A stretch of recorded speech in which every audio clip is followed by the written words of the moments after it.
3 sur 3. Oui, exactement. Non, non, écoute, 3 sur 3, on est très contents. La semaine dernière, on est tous partis de notre vestiaire un peu frustrés par rapport au contenu. Et on n'a pas vraiment apprécié le fait qu'on a gagné nos premiers matchs à domicile et c'était notre deuxième victoire consécutive. Ce soir, on voulait vraiment faire le point que voilà, que c'est vrai que c'est 3 matchs d'affilée. Ça fait un moment, je pense que c'est déjà ce qui n'a pas arrivé avec cette équipe de Grenoble. Donc nous, on va rester sur le positif. On est conscient qu'il y a encore beaucoup de choses à améliorer et ça, c'est aussi très bien. Parce que si on gagne dans le douleur et il y a des choses à améliorer, voilà, c'est intéressant. Mais c'est 3 matchs serrés, mais qui à chaque fois tournent quand même en votre faveur.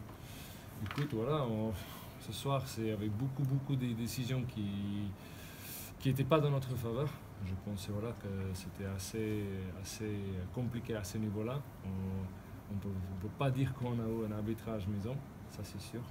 Mais ce qu'on a dit, voilà, nous on peut apprendre des joueurs d'essayer de mieux gérer les temps forts, les temps faibles dans un match. On peut apprendre des joueurs de bien plaquer, bien taper, mais après voilà, ce qu'on ne peut pas apprendre, c'est plus compliqué à apprendre. Un groupe, un certain jeune groupe, c'est une certaine notion de caractère, de vouloir aller se battre. Et même si c'était un peu parfois comme un poulet sans tête, il y avait des caractères d'aller chercher cette victoire, même comme je dis, c'est quoi le bon mot, un peu frustrant pour nous tous. Oui.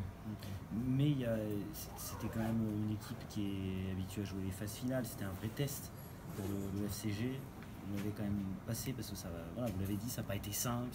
Mais moi, ça fait quelques années ça fait 8 ans que je suis en France. Je pense que j'ai croisé pas mal de fois sur le chemin cette équipe de Mont-de-Marsan. En tant que joueur, c'était compliqué à jouer. En Pro il y a 2 ans, c'est une équipe qui nous a beaucoup c'est quoi, on ne va pas emmerder, mais voilà, c'est une équipe qui est difficile à jouer. Ils sont venus ce soir une fois de plus et pourtant le premier mi-temps je pense qu'on était au-dessous et le deuxième mi-temps voilà, ils s'accrochaient, on n'a pas pu mettre en place nos molles, des choses comme ça, donc voilà, donc c'est une équipe qui voilà, deux fois qu'ils ont rentré dans notre camp, ils ont marqué. Donc, voilà. Vous êtes leader de ce championnat de Pro D2.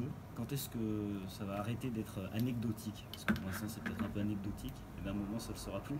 Mais je répète que pour nous on ne regarde pas le classement, on regarde vraiment qu'est-ce que c'est le contenu. Aujourd'hui on n'est pas content avec le contenu, donc on ne peut pas se prétendre d'être des leaders de ce championnat.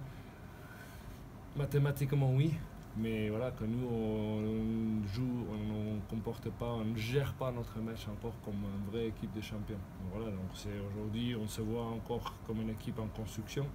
Et voilà, maintenant un autre test jeudi soir à Montauban, donc contre une équipe de Montauban qui je pense que va encore augmenter le niveau de combat et de jeu physique. Tuer les matchs, c'est encore vraiment ce qu'il faut améliorer. Ce début de deuxième mi-temps notamment, où vous avez un temps fort, vous jouez en supériorité numérique. Ouais. Là, il y avait vraiment l'opportunité de tuer le match à ce oui, moment-là. absolument. On l'a senti la semaine dernière aussi, à 26 à 8, au 68e. Voilà, c'était le moment d'essayer de tuer ce match. Aujourd'hui, voilà, comme je dis, avec nos joueurs, c'était Steph et moi, c'est que voilà, on est vraiment en train de construire notre équipe, notre base de travail ensemble, comme staff, comme joueurs, que voilà, que c'est une équipe qui pendant 2-3 années, ils étaient vraiment basés sur beaucoup de passes, beaucoup de jeux. Nous, on ne veut pas couper ça, mais on veut aussi qu'il y ait un peu plus de maîtrise dans les moments faibles. Et donc, pour tuer les matchs, voilà, ça va prendre du temps. Ça va prendre du temps que nos leaders de touche, nos leaders de jeu, nous en tant qu'entraîneurs, qu'il y a un vrai, je ne sais pas si le mot osmose c'est le bon mot, mais voilà, que ça prenne et on voit tous les choses dans la même manière. Voilà. Donc ça prend du temps, ça ne va pas se faire en 12 semaines. 12 semaines, on commence avec 18 recrues, ça prend du temps. Ce qui est important aujourd'hui, que c'est les joueurs viennent chaque lundi, dimanche après-midi, dimanche matin, ils viennent, on reprend et on retravaille. Et c'est pas des tricheurs. Et c'est un groupe qui a un caractère qui, pour l'instant, vit bien grâce aussi à ces 3 victoires.